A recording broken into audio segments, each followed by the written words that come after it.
pengajian tapi penyebar dosa. Fenomena ibu-ibu akhir zaman. Assalamualaikum warahmatullahi wabarakatuh. Saudara-saudaraku kaum muslimin wal muslimat rahimakumullah. Pengajian wanita yang bukan ilmu wajib, tetapi justru penyebar dosa. Ciri-cirinya yang pertama, tabarruj, pamer busana dan perhiasan.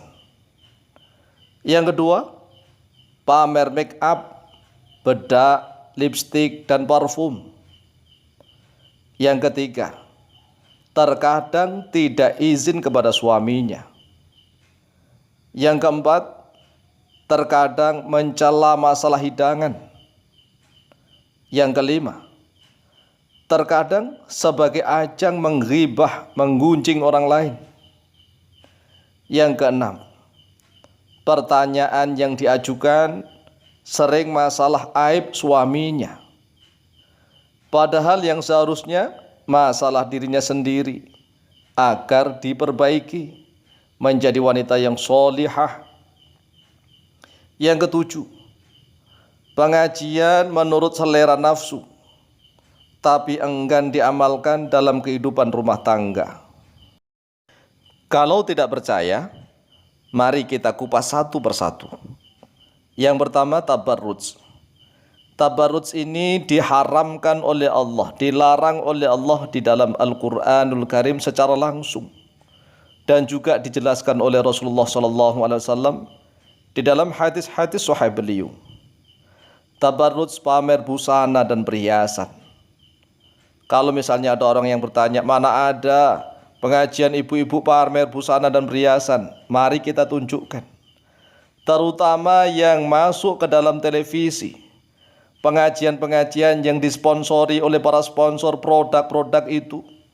Kita lihat, ibu-ibunya Masya Allah, yang di depan pakaiannya biru-biru, yang di kanan merah-merah, yang di kiri kuning-kuning, dan semuanya seolah-olah berlomba-lomba untuk memamerkan busana mereka masing-masing. Tapi aneh, para ulama di Nusantara tidak menyinggungnya sama sekali, tidak membahasnya sama sekali. Ini padahal model pengajian yang bahaya. Bahaya, akan menjadi viral kemudian dijadikan teladan oleh orang-orang banyak. Pengajian model seperti itu salah. Apalagi yang pamer perhiasan. Karena masuk TV, maka semua emas-emasnya dipakai seperti emas berjalan. Ini haram, haram hukumnya. Penyebab dosa, penyebar dosa kemana-mana.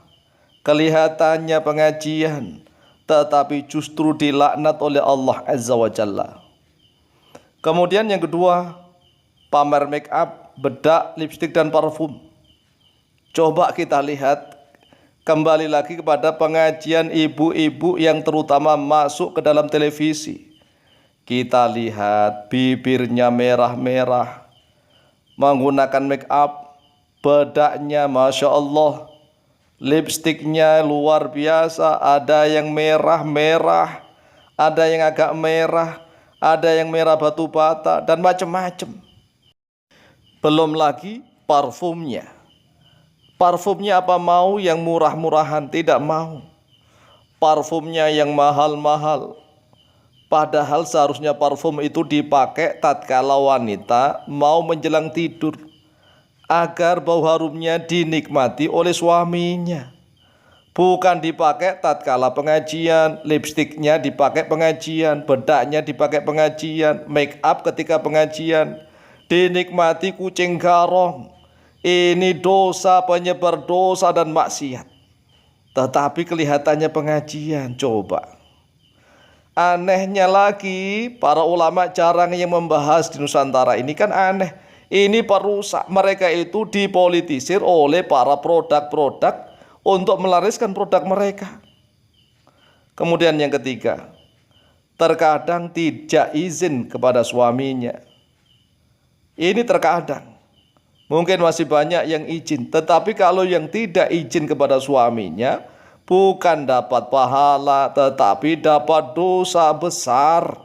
Dosa besar, bukan dosa kecil. Karena kewajibannya adalah melayani sang suami. Sedangkan pengajiannya yang bukan wajib, bukan membahas tentang ilmu haid misalnya, ilmu nifas, ilmu toharoh, menuntun membaca surat Al-Fatihah supaya benar, agar sholatnya benar, wudhunya benar, itulah ilmu wajib. Kalau yang lain-lain itu sunnah. Lah kalau melayani suami yang wajib tetapi ditinggal demi sunnah, dosa. Kemudian yang keempat, terkadang mencela masalah hidangan. Kalau seandainya pengajian antar RT misalnya, yang pindah-pindah rumah itu, yang gantian antara si A, si B, si C dan seterusnya. Kadang-kadang masalah makanan dicela. Ini makanannya nggak enak, orang kaya tapi pelit, makanannya cuma begini doang dan seterusnya. Ini pengajian atau apa? Inilah penyebar dosa.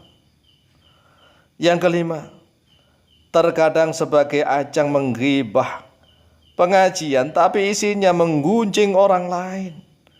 Coba kalau seandainya di rumah sendirian tidak menggibah, mau gibah sama siapa?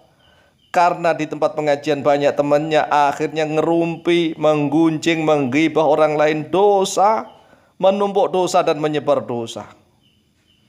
Yang keenam, pertanyaan yang diajukan kepada sang ustadz atau ustadzahnya sering masalah aib suaminya. Ini sering kami lihat di TV-TV itu. Selalu wanita yang bertanya itu masalah suaminya. Padahal yang seharusnya masalah dirinya sendiri yang ditanyakan agar diperbaiki menjadi wanita solihah. Ini tidak. Bentuknya pengajian tetapi sebagai ajang untuk membuka aib suaminya mereka masing-masing. Na'udzubillah min dzalik. Dan anehnya lagi, ini jarang dibahas oleh para ulama di Nusantara.